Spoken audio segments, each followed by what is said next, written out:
ಹಣಕ್ಕಾಗಿ ತಾಯಿಯನ್ನು ಮಾರುವಂತ ಕಚಡಗಳು ನಮ್ಮ ದೇಶದಲ್ಲಿ ಬಹಳಷ್ಟು ಜನ ಇದ್ದಾರೆ. ಇಲ್ಲಿ ಬೀದಿಯ ನಿರ್ಗತಿಕರು ಮತ್ತು ಬಡ ಮಕ್ಕಳು, ಅನಾಥರು ಟಾರ್ಗೆಟೆಡ್. ಒಂದೊಂದು ಫೋಟೋಕ್ಕೆ 5 ರಿಂದ 10, 15, 25 ಸಾವಿರದವರೆಗೂ ದುಡ್ಡು ತಗೊಳ್ತಾ ಇದ್ರು ಅನ್ನೋದ್ರ ಬಗ್ಗೆ ದಾಖಲೆ ಸಿಕ್ಕಿದೆ.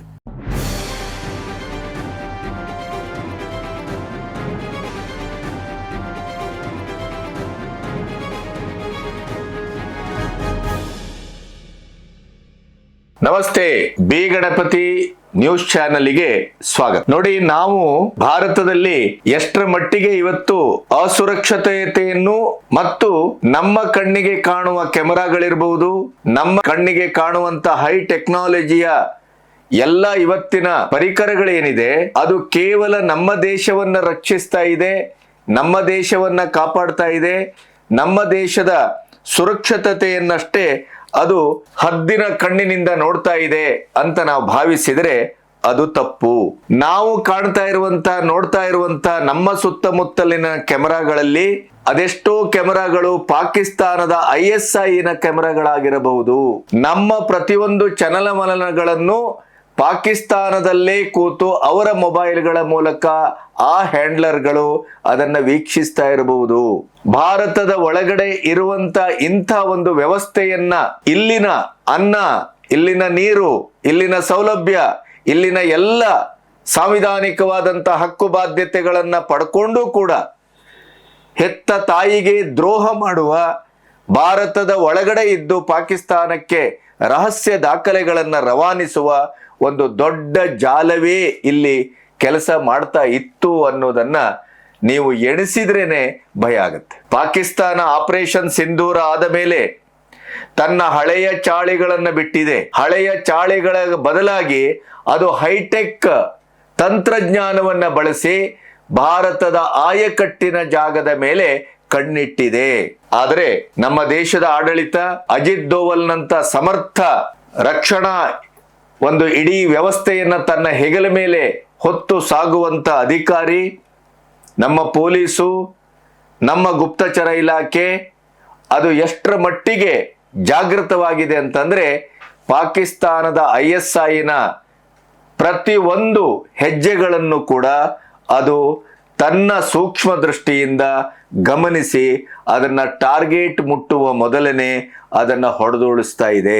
ಬಲೂಚಿಗಳ ಕಾಟ, ತಾಲಿಬಾನಿಗಳ ಕಾಟ, POKಯ ಕಾಟ, ಇರಾನ್, ಇಸ್ರೇಲ್, ಅಮೆರಿಕದ ಯುದ್ಧದ ಮಧ್ಯೆ ಸಂಪೂರ್ಣ ಇಸ್ರೇಲಿನ ಕೆಂಗಣ್ಣಿಗೆ ಗುರಿಯಾಗಿ ಅಪ್ಪಚ್ಚಿಯಾಗ್ತಾ ಇರುವಂತ, ಪ್ರತಿದಿನ ದಾಳಿಗೆ ತುತ್ತಾಗಿ ಚಿತ್ರಾನ್ನವಾಗ್ತಾ ಇರುವಂತ ಪಾಕಿಸ್ತಾನಕ್ಕೆ ಕೊನೆಗೂ ಕೂಡ ಭಿಕ್ಷಾಪಾತ್ರೆ ಹಿಡಿದು ಬದುಕಲಿಕ್ಕಾಗದೇ ಇದ್ದಂತ ದಾರುಣ ಸ್ಥಿತಿಯಲ್ಲೂ ಭಾರತವನ್ನ ಮಗ್ಗುಲು ಮುರಿಯುವ, ಭಾರತವನ್ನ ಸಂಪೂರ್ಣವಾಗಿ ಕೆಡಿಸುವ ಅಮೆರಿಕ ಒಮ್ಮೆ ನಮ್ಮ ಮೇಲೆ ದಾಳಿ ಮಾಡಿದ್ರೆ ಮಾಜಿ ಸೈನ್ಯಾಧಿಕಾರಿ ಹೇಳ್ತಾರೆ, ನಾವು ಇವತ್ತು ಹೇಗೆ ಇರಾನ್ ಅಮೆರಿಕದ ಮಿತ್ರ ರಾಷ್ಟ್ರಗಳ ಮೇಲೆ ಬೆಂಕಿಯ ಉಂಡೆಗಳನ್ನ, ಬ್ಯಾಲಿಸ್ಟಿಕ್ ಮಿಸೈಲ್ಸ್ಗಳನ್ನ ಮಳೆಗರಿತಾ ಇದೆಯೋ ಅದೇ ರೀತಿ ನಾವು ದೆಹಲಿಯ ಮೇಲೆ ನಾವು ದಾಳಿ ಮಾಡಬೇಕು ಅನ್ನುವಂಥ ಸೊಕ್ಕು.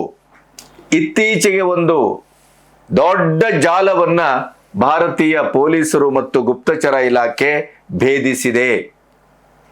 ದೆಹಲಿಯಿಂದ ಜಮ್ಮು ಕಾಶ್ಮೀರದವರೆಗೆ ಆಯಕಟ್ಟಿನ ಜಾಗ, ಸೂಕ್ಷ್ಮ ಪ್ರದೇಶ, ನಮ್ಮ ಸೈನ್ಯದ ಇಡೀ ತುಕಡಿಗಳ ಚಲನವಲನ ಇವೆಲ್ಲವನ್ನ ಒಬ್ಸರ್ವ್ ಮಾಡ್ತಾ ಇರುವಂತ 50 ISI ಪಾಕಿಸ್ತಾನದ ಕೆಮೆರಾಗಳನ್ನ ಮತ್ತು ಅದರ ಚಲನವಲನಗಳನ್ನ ಅದನ್ನ ಭಾರತದ ಒಳಗಡೆ ನಿಂತು ಹ್ಯಾಂಡಲ್ ಮಾಡ್ತಾ ಇರುವಂತ ಮಾಸ್ಟರ್ ಮೈಂಡ್ಗಳನ್ನ ಇಡೀ ಜಾಲವನ್ನೇ ಹಿಡಿದು ಒಳಗೆ ಹಾಕಿ ಒದ್ದು ಅವರ ಇಡೀ ಕಾರ್ಯಾಚರಣೆಯನ್ನ ಬಾಯ್ಬಿಡಿಸಿದೆ.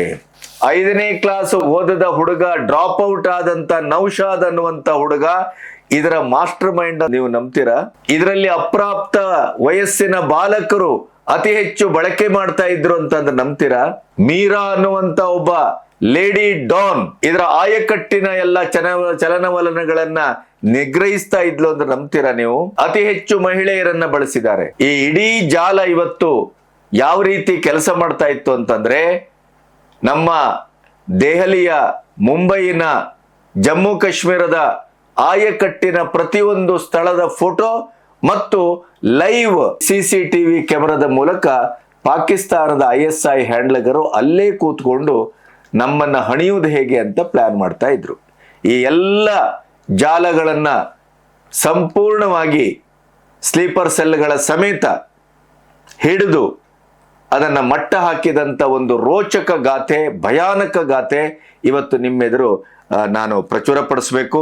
ಇಲ್ಲಿಯವರೆಗೆ ನನ್ನ ಚಾನೆಲ್ ಅನ್ನ ಸಬ್ಸ್ಕ್ರೈಬ್ ಮಾಡದೇ ಇದ್ರೆ ಸಬ್ಸ್ಕ್ರೈಬ್ ಮಾಡಿ, ಸ್ವತಂತ್ರ ಪತ್ರಿಕೋದ್ಯಮಕ್ಕೆ ನೆರವಾಗಿ.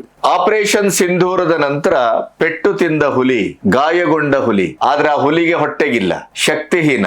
ಅದಕ್ಕೆ ಎಷ್ಟರ ಮಟ್ಟಿಗೆ ಅಂದ್ರೆ ಪ್ರಪಂಚದ 57 ಮುಸ್ಲಿಂ ರಾಷ್ಟ್ರಗಳು, ಪಾಕಿಸ್ತಾನವನ್ನ ಸೇರಿದ್ರೆ 58, ತಮ್ಮ ರಕ್ಷಣೆಗೆ ಸೌದಿ ಅರೇಬಿಯಾದ ಒಂದು ರಾಜನ ನೇತೃತ್ವದಲ್ಲಿ ಈಚೆಗೆ ನಡೆದಂತ ಒಂದು ಮಹಾಸಭೆಯಲ್ಲಿ ಪಾಕಿಸ್ತಾನವನ್ನೇ ಒದ್ದು ಹೊರಗಡೆ ಹಾಕಿದ್ದಾರೆ. ಅವರ ಕುಲಬಾಂಧವರೇ ಅವರನ್ನ ನಂಬುತ್ತಾ ಇಲ್ಲ. ಅಂತ ಒಂದು ಖತರ್ನಾಕ್ ಕೆಟ್ಟ ಸ್ಥಿತಿಯಲ್ಲಿದ್ರು ಕೂಡ ಭಾರತವನ್ನ ಹೇಗೆ ಡಿಸ್ಟರ್ಬ್ ಮಾಡೋದು? ಮೋದಿ ಇದ್ದಾರೆ, ಅಜಿತ್ ದೋವಲ್ ಇದ್ದಾರೆ, ಜೈಶಂಕರ್ ಇದ್ದಾರೆ, ರಾಜನಾಥ್ ಸಿಂಗ್ ಇದ್ದಾರೆ, ಅಮಿತ್ ಶಾ ಇದ್ದಾರೆ. ನಮ್ಮ ದೇಶದ ಒಳಗಡೆ ನೀವು ಒಂದು ಸೊಳ್ಳೆ ಕೂಡ ಅದು ಓಡಾಡುವ ಸಹಜ ಸ್ಥಿತಿಯಲ್ಲಿ ಓಡಾಡಿದ್ರೆ ಬಚಾವು, ಅಸಹಜ ಸ್ಥಿತಿಯಲ್ಲಿ ಒಂದು ಬಾರಿಯೂ ಓಡಾಡುವ ಹಾಗಿಲ್ಲ ಈ ದೇಶದಲ್ಲಿ. ಅಂತ ಒಂದು ಕಟ್ಟೆಚ್ಚರವನ್ನ ಭಾರತ ಇಟ್ಟಿದೆ ಅನ್ನೋದಕ್ಕೆ ಪಾಕಿಸ್ತಾನ ಮೂಲದ ಸ್ಲೀಪರ್ ಸೆಲ್ಗಳನ್ನ ಒಂದೊಂದಾಗಿ ನಿರಂತರವಾಗಿ ಬೇಟೆಯಾಡ್ತಾ ಇದೆ. ನಮಗೆ ಗೊತ್ತಾಗ್ತಾ ಇಲ್ಲ ಅಷ್ಟೇ. ದೆಹಲಿಯಿಂದ ಜಮ್ಮು ಕಾಶ್ಮೀರದವರೆಗೆ 50 ಕ್ಯಾಮೆರಾಗಳನ್ನ ಅಳವಡಿಸಲಾಗಿತ್ತು. ನಮ್ಮ ದೇಶದ ಜನಗಳನ್ನೇ ಅದಕ್ಕೆ ಬಳಸಿಕೊಳ್ಳಲಾಗಿತ್ತು. ಮುಖ್ಯವಾಗಿ ರೈಲ್ವೆ ಸ್ಟೇಷನ್, ಸರ್ಕಾರಿ ಕಚೇರಿಗಳು. ಹಾಗಾದ್ರೆ ಇಲ್ಲಿ ರೈಲ್ವೆ ಸ್ಟೇಷನ್ನೇ ಯಾಕೆ, ಸರ್ಕಾರಿ ಕಚೇರಿಗಳೇ ಯಾಕೆ, ಇವರ ಉದ್ದೇಶ ಏನು? ಈ ಎಲ್ಲ ವಿವರಗಳನ್ನ 1 by 1 ನಿಮಗೆ ಕೊಡ್ತಾ ಹೋಗ್ತೇವೆ. ಆಪರೇಷನ್ ಸಿಂಧೂರದ ನಂತರ ಭಾರತದ ಮೇಲೆ ಸೇಡು ತೀರಿಸಿಕೊಳ್ಳಿಕ್ಕೆ ಹಲವಾರು ಪ್ರಯತ್ನಗಳು ನಡೆದವು, ಆದರೆ ಅದು ಕೈಗೂಡಿಲ್ಲ. ಭಾರತದ ಇವತ್ತಿನ ಕಟ್ಟೆಚ್ಚರದ ಸ್ಥಿತಿ, ಕ್ರಿಯೆಗೆ ಪ್ರತಿಕ್ರಿಯಿಸುವಂತ ಒಂದು ವೀರೋಚಿತವಾದ ಮನೋಭಾವ, ಮತ್ತೆ ನಮ್ಮ NIA, ನಮ್ಮ ರಾ, ನಮ್ಮ ಸೈನ್ಯ, ನಮ್ಮ ಪೊಲೀಸು, ನಮ್ಮ ಗುಪ್ತಚರ ಇಲಾಖೆ ಅದು ಯಾವ ಮಟ್ಟಿಗೆ ಕೆಲಸ ಮಾಡ್ತಾ ಇದೆ ಅಂತಂದ್ರೆ, ಪಾಕಿಸ್ತಾನದ ಯಾವುದೇ ಭಯೋತ್ಪಾದಕ ಚಟುವಟಿಕೆಗಳನ್ನು ನಡೆಸುವ ಗುಂಪಿಗೂ ಭಾರತದ ನುಗ್ಗುವಿಕೆ ಆಗಬಹುದು, ನುಸುಳುವಿಕೆ ಆಗಬಹುದು, ಭಾರತದ ಒಳಗಡೆ ಸ್ಲೀಪರ್ ಸೆಲ್ಗಳನ್ನು ಇಟ್ಟು ಕೆಲಸ ಮಾಡುವಂತ ಹಿಂದಿನ ಆ ನೆನಪುಗಳಲ್ಲಿ ಅವರು ಮುನ್ನುಗ್ಗಿದ್ರೆ ಇಲ್ಲಿ ಸಾವು ಖಚಿತ. ಈ ಕಾರ್ಯಾಚರಣೆ ಈಗ ಅವರು ಹಳೆಯ ವಿಧಾನವನ್ನ ಬಿಟ್ಟು ಹೈಟೆಕ್ ತಂತ್ರಜ್ಞಾನವನ್ನ ಬಳಸಿ ಭಾರತದ ಮೇಲೆ ಎರಗುವಂತ ಒಂದು ಕೆಲಸವನ್ನ ಮಾಡಲಿಕ್ಕೆ ಈ ಕ್ಯಾಮೆರಾಗಳನ್ನ ಬಳಸ್ತಾ ಇದ್ರು. ನೀವು ಯಾವತ್ತಾದ್ರೂ ಅಂದುಕೊಳ್ತೀರಾ ನಾವು ನಮ್ಮ ದೇಶದಲ್ಲಿ ನೋಡುವ ಕ್ಯಾಮೆರಾಗಳು ಪಾಕಿಸ್ತಾನದ ISIನ ಒಂದು ಏಜೆಂಟ್ರು ಬಳಸಿದ ಕ್ಯಾಮೆರಾಗಳಾಗಿರ್ಲಿಕ್ಕೆ ಸಾಧ್ಯ ಇದೆಯಾ? ಯೋಚನೆ ಮಾಡಿ. ಅಂದ್ರೆ ಈ ಭಯೋತ್ಪಾದಕರು ಯಾವ್ಯಾವ ದಾರಿಯಲ್ಲಿ ಬರ್ತಾ ಇದ್ದಾರೆ ಅನ್ನೋದನ್ನ ನಾವು ಅರ್ಥ ಮಾಡ್ಕೋಬೇಕು. ನಮ್ಮಲ್ಲಿಯ ಬಡಬಗ್ಗರು, ಅನಾಥರು, ಹಣದ ಆಸೆಗಾಗಿ ಕೆಲಸ ಮಾಡುವಂಥವರು, ಇವರನ್ನೆಲ್ಲ ಬ್ರೈನ್ ವಾಶ್ ಮಾಡಿ ಇಂಥ ಒಂದು ತಂಡವನ್ನ ಕಟ್ತಾರೆ ಅವರು. ಆ ಮೂಲಕ ಈ ರೀತಿಯ ಕಾರ್ಯಾಚರಣೆಗೆ ಅವರು ಮುಂದಾಗ್ತಾರೆ. ಆದರೆ ಯೋಗಿ ಆದಿತ್ಯನಾಥನಂತ ಮೈಯೆಲ್ಲ ಕಣ್ಣಾಗಿರುವಂತ ಒಬ್ಬ ಮುಖ್ಯಮಂತ್ರಿ ಇರುವಾಗ, ಮೋದಿ ಅಂತ ಒಬ್ಬ ಪ್ರಧಾನಿ ಇರುವಾಗ, ನಾವು ಅಷ್ಟು ಸುಲಭದಲ್ಲಿ ಇವರ ಜಾಲಕ್ಕೆ ಬೀಳ್ತೇವೆ ಅಂತ ಅವರು ಭಾವಿಸಿದ್ರೆ ಅವರ ಮೂರ್ಖತನ. ಇವತ್ತು ಭಾರತ ಎಷ್ಟರ ಮಟ್ಟಿಗೆ ಎಚ್ಚರದಿಂದ ಇದೆ ಅಂತಂದ್ರೆ, ಭಾರತ ಭಾರತವಾಗಿಲ್ಲ, ಅದು ಭಾರತ ವರ್ಷವಾಗಿದೆ. ಭಾರತ ತನ್ನ ಒಳಗಡೆನೆ ಶತ್ರುಗಳ ದೊಡ್ಡ ಪಡೆ ಇದೆ ಅನ್ನುವಂತ ಒಂದು ಅರಿವಿನಲ್ಲೇ ಕೆಲಸ ಮಾಡ್ತಾ ಇದೆ. ಸಂಸತ್ತಿನಿಂದ ಹಿಡಿದು ಸಮಾಜದ ಕೊನೆಯ ನೆಲೆಯವರೆಗೂ ಇವತ್ತು ಭಾರತದ ಒಳಗಡೆ ಪಾಕಿಸ್ತಾನದ ಸ್ಲೀಪರ್ ಸೆಲ್ಗಳು ಇದ್ದಾರೆ ಅನ್ನುವಂಥ ಪ್ರಜ್ಞೆಯಲ್ಲಿ ಭಾರತ ವರ್ತಿಸ್ತಾ ಇದೆ. ಹಾಗಾಗಿ ಭಾರತವನ್ನ ಮಣಿಸುವುದು, ಮೈಮರಿಸುವುದು ಅಷ್ಟು ಸುಲಭ ಅಲ್ಲ ಅನ್ನೋದಕ್ಕೆ ಈ ರೋಚಕ ಕಾರ್ಯಾಚರಣೆ ಬಹಳ ದೊಡ್ಡ ಉದಾಹರಣೆ. ಭಾರತದ ಆಂತರಿಕ ಭದ್ರತೆಗೆ ಬಹಳ ದೊಡ್ಡ ಸವಾಲನ್ನ ಒಡ್ಡಿದಂತ ಈ CCTVಯ ಒಂದು ರಹಸ್ಯ ಕಾರ್ಯಾಚರಣೆಯನ್ನ ಅತ್ಯಂತ ಸಮರ್ಥವಾಗಿ ನಮ್ಮ ಪಡೆ ಭೇದಿಸಿದೆ. ಲೈವ್ ಫೀಡ್ ರಹಸ್ಯ ಕಾರ್ಯಾಚರಣೆ ಅನ್ನುವ ಹೆಸರಿನಲ್ಲಿ ನಡೀತಾ ಇದ್ದಂತ ಈ ಕಾರ್ಯಾಚರಣೆ ಯಾವ ರೀತಿ ನಡೀತಾ ಇತ್ತು ಹಾಗಾದ್ರೆ? ಮುಂಬಯಿಯ ಪ್ರತಿಯೊಂದು ರೈಲ್ವೆ ನಿಲ್ದಾಣಗಳಲ್ಲಿ ಅದರ ಆಯಕಟ್ಟಿನ ಜಾಗದಲ್ಲಿ ISI ಕ್ಯಾಮೆರಾಗಳಿದ್ವು. ಸರ್ಕಾರಿ ಕಚೇರಿಗಳಲ್ಲಿ ಕ್ಯಾಮೆರಾಗಳು ಇದ್ದುವು. ಈ ಕ್ಯಾಮೆರಾಗಳನ್ನ ಪಾಕಿಸ್ತಾನದ ಹ್ಯಾಂಡ್ಲರ್ಗಳ ಮೊಬೈಲ್ ಸಂಖ್ಯೆಗೆ ಕನೆಕ್ಟ್ ಮಾಡಿ ಇಲ್ಲಿಯ ಪ್ರತಿಯೊಂದು ಚಲನವಲನಗಳನ್ನ ಪಾಕಿಸ್ತಾನದಲ್ಲೇ ಕೂತು ISI ಏಜೆಂಟ್ಗಳು, ಹ್ಯಾಂಡ್ಲರ್ಗಳು ಅದನ್ನ ಅಬ್ಸರ್ವ್ ಮಾಡ್ತಾ ಇದ್ರು.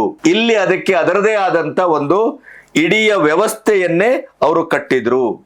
ಹಾಗಾದ್ರೆ ರೈಲ್ವೆ ಇಲಾಖೆಯ ರೈಲುಗಳ ಸಂಚಾರವನ್ನ ಇತ್ಯಾದಿಗಳನ್ನ ಅಬ್ಸರ್ವ್ ಮಾಡೋದ್ರ ಉದ್ದೇಶ ಏನು ಅಂತ ನೀವು ಗಮನಿಸಿದ್ರೆ, ಭಾರತೀಯ ಸೇನಾ ತುಕಡಿಗಳು ಕೇವಲ ವಾಹನದಲ್ಲಿ ಪ್ರಯಾಣ ಮಾಡೋದಿಲ್ಲ. ಅದು ಬಹುತೇಕವಾಗಿ ಪಾಕಿಸ್ತಾನದ ಗಡಿ ಪ್ರದೇಶಗಳಿಗೆಲ್ಲ ರೈಲಿನಲ್ಲೂ ಪ್ರಯಾಣ ಮಾಡ್ತವೆ, ಶಸ್ತ್ರಾಸ್ತ್ರಗಳು ರೈಲಿನಲ್ಲಿ ಹೋಗ್ತವೆ, ತುಕಡಿಗಳು ಹೋಗ್ತವೆ. ಈ ಎಲ್ಲದರ ಮೇಲೆ ಕಣ್ಣಿಡುವ ಕೆಲಸವನ್ನ ಈ ಕ್ಯಾಮೆರಾಗಳು ಮಾಡ್ತಾ ಇದ್ವು. ಭಾರತೀಯ ಸೇನೆ ಎಲ್ಲಿ ಹೋಗ್ತಾ ಇದೆ, ಶಸ್ತ್ರಾಸ್ತ್ರಗಳು ಹೋಗ್ತಾ ಇದೆಯಾ, ಹೇಗೆ, ಯಾವ ಕಡೆ ಪ್ರಯಾಣ ಮಾಡ್ತಾ ಇದೆ, ಎಲ್ಲಿಗೆ ತಲುಪ್ತಾ ಇದೆ, ಹಾಗಾದ್ರೆ ಇದು ಯಾವ ಒಂದು ಡೆನ್ಸಿಟಿಯಲ್ಲಿ ಹೋಗ್ತಾ ಇದೆ, ಯಾವ ಪ್ರಮಾಣದಲ್ಲಿ ಹೋಗ್ತಾ ಇದೆ, ಇದರ ಉದ್ದೇಶ ಏನು, ಇವನ್ನೆಲ್ಲವನ್ನ ಈ 50 ಕ್ಯಾಮೆರಾಗಳು ಅಬ್ಸರ್ವ್ ಮಾಡ್ತಾ ಇದ್ವು. ಒಂದು ರೀತಿಯಲ್ಲಿ ಮೈ ಝುಮ್ ಅಂತದೆ. ಯಾಕೆಂತಂದ್ರೆ ಇಂಥ ಸೂಕ್ಷ್ಮತೆಗಳನ್ನೆಲ್ಲ ಕಂಡುಹಿಡಿಯುವುದಿದೆಯಲ್ಲ, ಅದು ನಮ್ಮ ಗುಪ್ತಚರ ಇಲಾಖೆ, ಪೊಲೀಸು, ಸೈನ್ಯ, ಇಂಥದವರಿಗೆ ನಾವು ಹ್ಯಾಟ್ಸ್ ಆಫ್ ಹೇಳ್ಬೇಕು. ನಾವು ಸುಖವಾಗಿ ಬದುಕ್ತಾ ಇದ್ದೇವೆ ಅಂತಂದ್ರೆ ಈ ಎಲ್ಲ ತಮ್ಮ ಜೀವದ ಹಂಗನ್ನ ತೊರೆದು ಭಾರತ ಮಾತೆಯನ್ನ ಕಾಪಾಡುವ, ದೇಶವನ್ನ ಕಾಪಾಡುವ ಇಂಥ ಮಹಾನ್ ಸೈನಿಕರ, ಇಂಥ ಮಹಾನ್ ಒಂದು ತ್ಯಾಗಿಗಳ ಬಲಿದಾನದ ಶ್ರಮದ ಫಲವಾಗಿ ನಾವಿವತ್ತು ಸುಖದಲ್ಲಿದ್ದೇವೆ. ಇಲ್ಲದೇ ಇದ್ರೆ ಕದ್ದು ಕ್ಯಾಮೆರಾವನ್ನ ಹಾಕಿ ISI ಏಜೆಂಟ್ಗಳು ಭಾರತದ ಒಳಗಡೆನೆ ಇಂಥ ಒಂದು ಭಯಾನಕವಾದ ಕಾರ್ಯಾಚರಣೆಯನ್ನ ಮಾಡ್ತಾ ಇದ್ದಾರೆ ಅನ್ನೋದನ್ನ ಪತ್ತೆ ಹಚ್ಚುತ್ತದೆ ನಮ್ಮ ಗುಪ್ತಚರ ಇಲಾಖೆ, ಪೊಲೀಸು ಅಂತಾದ್ರೆ ಅವರ ಅದ್ಭುತವಾದ ಕಾರ್ಯಾಚರಣೆಗೆ ನಾವೊಂದು ಸೆಲ್ಯೂಟ್ ಹೊಡೆದೇ ಇದ್ರೆ, ಅಥವಾ ಅವರನ್ನೇ ನಾವು ಪ್ರಶ್ನಿಸುವಾಗೆ ಕಾಂಗ್ರೆಸ್ನವರಾಗೋ, ಇಂಡಿ ಕೂಟದವರಾಗೋ ರಾಜಕಾರಣ ಮಾಡಿದ್ರೆ ನಮ್ಮಂತ ದ್ರೋಹಿಗಳು ಇನ್ನೊಬ್ರು ಇರ್ಲಿಕ್ಕೆ ಸಾಧ್ಯ ಇಲ್ಲ. ಜೋರಾ ಸಿಂಗ್ ಅನ್ನುವಂಥವನು ಈ ಇಡೀ ಕಾರ್ಯಾಚರಣೆಯ ಮಾಸ್ಟರ್ ಮೈಂಡ್. ಇವನ ಟಾರ್ಗೆಟೇ ಬಡ ಮಕ್ಕಳು, ಬೀದಿಯಲ್ಲಿ ಭಿಕ್ಷೆ ಬೇಡುವವರು, ಆರ್ಥಿಕವಾಗಿ ಹಿಂದುಳಿದವರು, ಹಣದ ಅಗತ್ಯವನ್ನ ಒಂದು ಪ್ರತಿ ಕ್ಷಣವೂ ಅದರ ನಿರೀಕ್ಷೆ ಮಾಡುವಂತ ಹುಡುಗರುಗಳನ್ನ ಈ ಜೋರಾ ಸಿಂಗ್, ಇವನ ಮೂಲ ಹೆಸರು ಸದರ್ ಅಲಿಯಾಸ್ ಜೋರಾ ಸಿಂಗ್, ಇವನು ಅವರ ಟಾರ್ಗೆಟ್ ಮಾಡಿ ಅವರನ್ನ ಸೆಳೆತಾ ಇದ್ದ. ಮತ್ತೆ ಭಾರತದ ಒಳಗಡೆ ಪಾಕಿಸ್ತಾನದ ISIನ ಸ್ಲೀಪರ್ ಸೆಲ್ಗಳನ್ನ ನೇಮಕ ಮಾಡುವಂತ ಗುಂಪಿನ ನಾಯಕ ಯಾರಾದರೂ ಇದ್ರೆ ಇದೇ ಜೋರಾ ಸಿಂಗ್. ಇವನು 18 ಜನರನ್ನ ಈಗೇನು ಅರೆಸ್ಟ್ ಮಾಡಿದ್ದಾರೆ, ಅದರಲ್ಲಿ ಸಾಮಾನ್ಯವಾಗಿ ಎಲ್ಲರೂ ನಿರ್ಗತಿಕರು, ಬಡವರು, ಮತ್ತೆ ಅವರು ಹಣದ ಅಗತ್ಯವನ್ನ ಹೊಂದಿದವರು. ಅದರಲ್ಲೂ 18 ಜನರಲ್ಲಿ 6 ಮಂದಿ ಅಪ್ರಾಪ್ತರು. ನಾನು ನಿರಂತರವಾಗಿ ಹೇಳ್ಕೊ ಬರ್ತಾ ಇದ್ದೇನೆ, ಲವ್ ಜೆಹಾದ್ ಇರಬಹುದು, ತೂತು ಜೆಹಾದ್ ಇರಬಹುದು, ಈ ಎಲ್ಲ ಜೆಹಾದಿ ಚಟುವಟಿಕೆಗಳಲ್ಲಿ, ಭಯೋತ್ಪಾದಕತೆಯಲ್ಲಿ, ಸಮಾಜದ ಒಳಗಡೆ ದೊಂಬಿ ಗಲಾಟೆ, ಕಾನೂನನ್ನ ಕೈಗೆತ್ತಿಕೊಳ್ಳುವಂತ ಅಕ್ರಮ ಚಟುವಟಿಕೆಗಳು, ಇದೆಲ್ಲದರಲ್ಲೂ ಕೂಡ ವ್ಯವಸ್ಥಿತವಾಗಿ ಜೆಹಾದಿಗಳು ಅಪ್ರಾಪ್ತರನ್ನ ಬಳಸ್ತಾ ಇದ್ದಾರೆ. ಯಾಕೆ ಅಂತಂದ್ರೆ ಅವರಿಗೆ ಕಾನೂನಿನಲ್ಲಿ ಇರಬಹುದಾದಂತ, ಹೊರಗೆ ಬರುವ ಸಾಧ್ಯತೆಗಳಿಗೆ ಇರಬಹುದಾದಂತ ರಹದಾರಿಗಳು. ಹಾಗಾಗಿ ಅಪ್ರಾಪ್ತರನ್ನ ಬಳಸ್ತಾ ಇದ್ದಾರೆ. ಇಲ್ಲಿ ಬೀದಿಯ ನಿರ್ಗತಿಕರು ಮತ್ತು ಬಡ ಮಕ್ಕಳು, ಅನಾಥರು ಟಾರ್ಗೆಟೆಡ್. ಅವರನ್ನ ಬ್ರೈನ್ ವಾಶ್ ಮಾಡಲಾಗ್ತದೆ, ಅವರಿಗೆ ದೇಶ ವಿರೋಧಿ ಭಾವನೆಯನ್ನ ಬೆಳೆಸಲಾಗ್ತದೆ, ಅವರಿಗೆ ಹಣದ ಆಮಿಷವನ್ನ ಒಡ್ಲಾಗ್ತದೆ. ಆ ಎಲ್ಲದರ ಮೂಲಕ ಅವರನ್ನ ಬೆಳೆಸಿ ಇದಕ್ಕೆ ಬಳಸಲಾಗ್ತದೆ. ನೋಡಿ, 5ನೇ ಕ್ಲಾಸ್ ಡ್ರಾಪ್ ಔಟ್ ಈ ನೌಶಾದ್ ಅಲಿ ಆರ್ಥಿಕವಾಗಿ ಬಹಳ ಸಂಕಷ್ಟದಲ್ಲಿದ್ದಂತ ಮನುಷ್ಯ. ಇವನನ್ನ 2 ವರ್ಷದ ಹಿಂದೆ ಈ ಜೋರಾ ಸಿಂಗ್ ಸೋಷಿಯಲ್ ಮೀಡಿಯಾದ ಮೂಲಕ ಸಂಪರ್ಕ ಮಾಡಿ ಇವನನ್ನ ಬ್ರೈನ್ ವಾಶ್ ಮಾಡಿ ಹಣದ ಆಮಿಷ ಒಡ್ಡಿ ಇವನನ್ನ ಬಳಸ್ಕೊಳ್ತಾನೆ. ಇವನೀಗ ಯಾವ ಮಟ್ಟದಲ್ಲಿ ಬೆಳೆದಿದ್ದಾನೆ ಅಂತಂದ್ರೆ ಈ ನೌಶಾದ್ ಅಲಿಯ ಕಾರ್ಯಾಚರಣೆಯ ಪ್ರಮುಖ ಏಜೆಂಟ್ ಆಗಿ ಬದಲಾಗಿದೆ ನೋಡಿ. 5ನೇ ಕ್ಲಾಸ್ ಡ್ರಾಪ್ ಔಟ್. ಮೊಬೈಲ್ ರಿಪೇರಿಯಿಂದ ಆರಂಭವಾದಂತ ಇವನ ಕೈಚಳಕ ಕಂಪ್ಯೂಟರಿನ ಅಗಾಧವಾದ ಜ್ಞಾನವನ್ನ ಬಳಸಿ CCTV ಇನ್ಸ್ಟಾಲ್ ಮಾಡುವಂತ ಬಡ ಹುಡುಗರನ್ನ ಸೆಲೆಕ್ಟ್ ಮಾಡಿ ಅವರನ್ನ ಬ್ರೈನ್ ವಾಶ್ ಮಾಡಿ ಅವರನ್ನ ಈ ತಂಡಕ್ಕೆ ಜಾಯಿನ್ ಮಾಡಿದ್ದಾನೆ ಇದೇ ನೌಶಾದ್ ಅಲಿ. ಇವನ ಫೋನ್ ಅನ್ನ ಚೆಕ್ ಮಾಡಿದಾಗ 10ಕ್ಕೂ ಹೆಚ್ಚು ಪ್ರತ್ಯೇಕ ಸೋಷಿಯಲ್ ಮೀಡಿಯಾದ ಗ್ರೂಪ್ ಇದ್ದದ್ದು ಕಂಡಿತ್ತು. ಅದರಲ್ಲಿ 80ಕ್ಕೂ ಹೆಚ್ಚು ಜನ ಒಂದೊಂದು ಗ್ರೂಪ್ ನಲ್ಲಿ ಇದ್ದಾರೆ. ಅಂದ್ರೆ 800,000 ಜನರನ್ನ ಈ ಜಾಲಕ್ಕೆ ಅವನು ಅಳವಡಿಸಿದ್ದ. ಮತ್ತು 15ರಿಂದ 20 ಜನ ಈಗಾಗಲೇ ISIನ ಪಾಕಿಸ್ತಾನದಲ್ಲಿ ಕೂತು ನಮ್ಮ ಕೆಮರಾದ ಎಲ್ಲ ಚಾನೆಲ್ಗಳನ್ನ ಅಬ್ಸರ್ವ್ ಮಾಡುವಂತ ಹ್ಯಾಂಡ್ಲರ್ಗಳೊಟ್ಟಿಗೆ ಕನೆಕ್ಟ್ ಮಾಡಿದ್ದ ಅನ್ನುವಂಥ ಭಯಾನಕ ಸತ್ಯ ಕೂಡ ಹೊರಗೆ ಬಂದಿದೆ. ಈ ಗ್ಯಾಂಗಿನ ಪ್ರಮುಖ ಇನ್ನೊಂದು ಲೇಡಿ ಡಾನ್ ಯಾರು ಅಂದ್ರೆ ಮೀರಾ. ಈ ಮೀರಾ ಅನ್ನುವಂಥವಳು ಈಗಾಗಲೇ 2024 ಮುಂಬೈನಲ್ಲಿ, 2024 ಜುಲೈ ದೆಹಲಿಯಲ್ಲಿ ಬಂಧನಕ್ಕೆ ಒಳಗಾಗಿದ್ಲು. ಭಯೋತ್ಪಾದಕ ಚಟುವಟಿಕೆ, ಅಕ್ರಮ ಶಸ್ತ್ರಾಸ್ತ್ರ ವಿಲೇವಾರಿ ಕೇಸಲ್ಲಿ ಇವಳನ್ನ ಬಂಧಿಸಿದ್ರು. ಅಲ್ಲಿಂದ ಹೊರಗೆ ಬಂದವಳು. ಇವಳು 28 ವರ್ಷದ ಯುವತಿ. ಈ ರಹಸ್ಯ ಮಾಹಿತಿಗಳನ್ನ ISIಗೆ ಮಾರ್ತಾ ಇದ್ದಂತ ಪ್ರಮುಖವಾದ ಸ್ಲೀಪರ್ ಸೆಲ್. ಇವಳು ಅಕ್ರಮವಾಗಿ ಶಸ್ತ್ರಾಸ್ತ್ರವನ್ನು ಕೂಡ ಮಾರಾಟ ಮಾಡ್ತಾ ಇದ್ದಂತ ಏಜೆಂಟು. ಆಮೇಲೆ ಕಳ್ಳನೋಟು ವ್ಯಾಪಾರಿ ಕೂಡ ಹೌದು. ISI ಮೂಲಕ ಪಾಕಿಸ್ತಾನದಿಂದ ಬರುವಂತ ಕಳ್ಳನೋಟನ್ನ ಭಾರತದಲ್ಲಿ ವಿಲೇವಾರಿ ಮಾಡ್ತಾ ಇದ್ದಂತ ಖತರ್ನಾಕ್ ಹೆಣ್ಮಗಳು ಕೂಡ ಹೌದು. ಇಡೀ ಈ CCTV ಕೆಮರಾದ ಒಂದು ರಹಸ್ಯ ಕಾರ್ಯಾಚರಣೆಯ ದೇಶ ವಿರೋಧಿ ಕೃತ್ಯದ ಜಾಲದ ಪ್ರಮುಖವಾದಂತ ಸ್ಥಾನದಲ್ಲಿದ್ದು ಅದನ್ನು ಹ್ಯಾಂಡಲ್ ಮಾಡ್ತಾ ಇದ್ದಂತ ಹುಡುಗಿ ಹೆಂಗಸು ಮೀರಾ. ಇವಳು ಇತ್ತೀಚೆಗೆ ಮೊದಲ ಪತಿಯನ್ನ ಬಿಟ್ಟು ರಾಹುಲ್ ಎಂಬಾತನನ್ನ ಮದುವೆ ಆಗ್ತಾಳೆ. ಆದ್ರೆ ಇವನು ರಾಹುಲ್ ಅನ್ನುವಂಥವನು ಮೂಲ ಹೆಸರಲ್ಲ. ಸೆನ್ಶುಲ್ ಖಾನ್ ಅನ್ನುವಂತ ಈ ನಕಲಿ ನೋಟು ವ್ಯಾಪಾರಿ ಮತ್ತು ಅಕ್ರಮ ಶಸ್ತ್ರಾಸ್ತ್ರಗಳನ್ನ ಪಾಕಿಸ್ತಾನದಿಂದ ತರಿಸಿ ಇಲ್ಲಿಯ ಸ್ಲೀಪರ್ ಸೆಲ್ಗಳಿಗೆ ಭಯೋತ್ಪಾದಕ ಚಟುವಟಿಕೆಯಲ್ಲಿ ಭಾಗವಹಿಸಿದಂಥವರಿಗೆ ಮಾರ್ತಾ ಇದ್ದಂತ ಅಥವಾ ಒದಗಿಸ್ತಾ ಇದ್ದಂತ ವ್ಯಕ್ತಿ. ಅವನೊಟ್ಟಿಗೆ ಸೇರಿ ಇವಳು ಅವನು ನಕಲಿ, ಅವನು ಮುಸ್ಲಿಂ, ಅವನ ಹೆಸರು ಮೂಲ ರಾಹುಲ್ ಅಲ್ಲ ಅಂತ ಗೊತ್ತಾದ್ರೂ ಕೂಡ ಹಣದ ಆಸೆಗೆ ಇವನೊಟ್ಟಿಗೆ ಸೇರ್ಕೊಂಡು ನಕಲಿ ನೋಟು ಮತ್ತು ಶಸ್ತ್ರಾಸ್ತ್ರ ವ್ಯವಹಾರ, ಅದರ ಜೊತೆಗೆ CCTVಯ ಈ ರಹಸ್ಯ ಕಾರ್ಯಾಚರಣೆಯ ಹೆಡ್ ಆಗಿ ಕೆಲಸ ಮಾಡ್ತಾ ಇದ್ದಂತ ಖತರ್ನಾಕ್ ಹೆಂಗಸು. ಇವಳನ್ನು ಈಗ ಬಂಧಿಸಲಾಗಿದೆ. ಇವಳ ಮನೆಯ ಮೇಲೆ ಪೊಲೀಸರು ರೈಡ್ ಮಾಡ್ತಾರೆ. 32 ಬೋರ್ನ ಸಜೀವ ಗುಂಡುಗಳು, ಸೆಮಿ ಆಟೋಮ್ಯಾಟಿಕ್ ಗನ್ಗಳು, 4.11 ಅಂದ್ರೆ 4.11 ಲಕ್ಷ ಮೌಲ್ಯದ ನಕಲಿ ನೋಟುಗಳು ಕೂಡ ಪತ್ತೆಯಾಗಿದ್ದಾವೆ. ಈ CCTV ಫುಟೇಜಿನ ನೆನಪಾದಾಗ ನನಗೆ ಇತ್ತೀಚೆಗೆ ನಾನು ಕಾಶ್ಮೀರಕ್ಕೆ ಹೋದಾಗ ನವೀನ್ ಮತ್ತು ನನ್ನ ಗಮನಕ್ಕೆ ಬಂದದ್ದು. ಅಲ್ಲಿಂದ ನಾವು ಏರ್ಪೋರ್ಟಿಗೆ ಬಂದಾಗನಿಂದ ಒಂದು 3-4 ಜನ ನಮ್ಮೊಟ್ಟಿಗೆ ಪ್ರಯಾಣ ಮಾಡಿದಂತ ಮುಸ್ಲಿಂ ಯುವಕರಿದ್ರು ಶ್ರೀನಗರದ ಏರ್ಪೋರ್ಟ್ ಇಂದ. ಅವರು ಅಲ್ಲಿ ಕೂಡ ಯಾವ್ಯಾವುದೋ ವಿಚಿತ್ರವಾದಂತ ಸ್ಥಳಕ್ಕೆ ಹೋಗುದು, ಫೋಟೋ ತೆಗೆಯುವುದು, ಇಲ್ಲಿ ಬರುವುದು, ಫೋಟೋ ತೆಗೆಯುವುದು. ಅವರ ಚಲನವಲನವನ್ನ ಸಂಶಯಗ್ರಸ್ತವಾಗಿ ನವೀನ್ ಒಮ್ಮೆ ಫ್ಲೈಟ್ ಹತ್ತುವಾಗ ಪ್ರಶ್ನೆ ಮಾಡಿದ್ದಾರೆ. ಅವರು ಅದಕ್ಕೆ ನುಣುಚ್ಕೊಂಡಿದ್ದಾರೆ. ನನ್ನ ಪಕ್ಕದಲ್ಲಿ ಬಂದು ಕೂತಂತ ಒಬ್ಬ ಗಡ್ಡಧಾರಿ ಫ್ಲೈಟ್ ಒಳಗಡೆನೆ ಅವನು ಅಲ್ಲಿ ಅವನ ನಮಾಜನ್ನು ಮಾಡ್ತಾ ಇದ್ದ ಕೂತಲ್ಲಿ. ನಾನು ಅದನ್ನೆಲ್ಲ ಗಮನಿಸ್ತಾ ಇದ್ದೆ.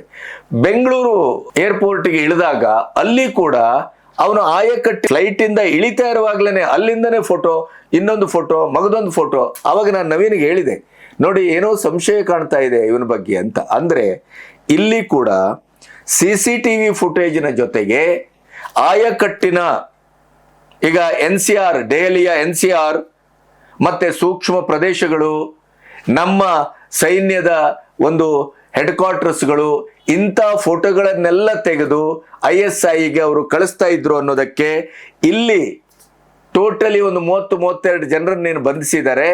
ಅವರ ಮೊಬೈಲ್ಗಳಲ್ಲಿ ಆ ಎಲ್ಲ ಸಾಕ್ಷ್ಯಗಳು ಸಿಕ್ಕಿದಾವೆ. ನೋಡಿ, ನಾನು ನವೀನ್ ಅದನ್ನೇ ಮಾತಾಡ್ಕೊ ಬಂದೆವು. ಏನು ಇವರ ಗ್ರೂಪ್ ಏನೋ ಬೇರೆ ರೀತಿ ಕೆಲಸ ಮಾಡ್ತಾ ಇದೆ. ಅದೇ ಇದು ಸ್ಲೀಪರ್ ಸೆಲ್ಗಳು. ಇಲ್ಲಿ ಎಲ್ಲ ಆಯಕಟ್ಟಿನ ಫೋಟೋಗಳನ್ನೆಲ್ಲ ತೆಗೆದು ಅವರಿಗೆ ರವಾನೆ ಮಾಡೋದು. ಒಂದೊಂದು ಫೋಟೋಕ್ಕೆ 5ರಿಂದ 10, 15, 25 ಸಾವಿರದವರೆಗೂ ದುಡ್ಡು ತಗೊಳ್ತಾ ಇದ್ರು ಅನ್ನೋದ್ರ ಬಗ್ಗೆ ದಾಖಲೆ ಸಿಕ್ಕಿದೆ. ಹಣಕ್ಕಾಗಿ ತಾಯಿಯನ್ನು ಮಾರುವಂತ ಕಚಡಗಳು ನಮ್ಮ ದೇಶದಲ್ಲಿ ಬಹಳಷ್ಟು ಜನ ಇದ್ದಾರೆ.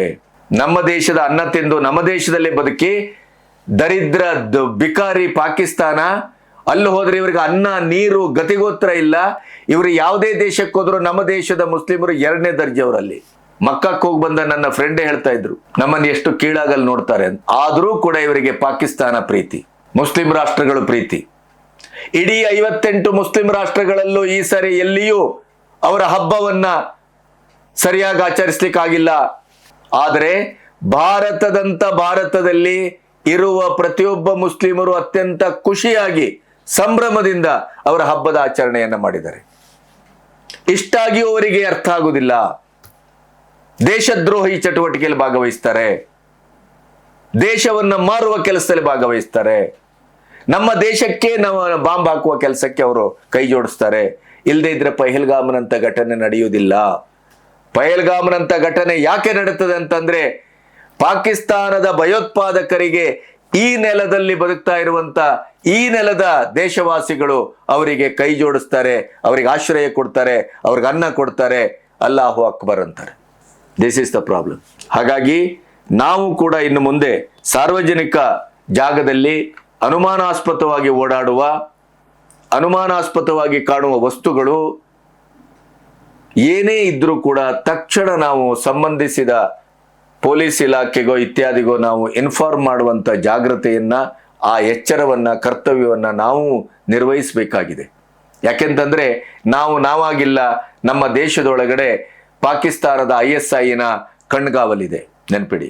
ಅಷ್ಟರ ಮಟ್ಟಿಗೆ ನಾವು ಅವರಿಗೆ ಅವಕಾಶವನ್ನು ನಾವೇ ಕೊಡ್ತಾ ಇದ್ದೇವೆ. ಅದಕ್ಕೆ ಹಲವಾರು ಉದಾಹರಣೆಗಳು ಸಿಕ್ಕಿದವೆ.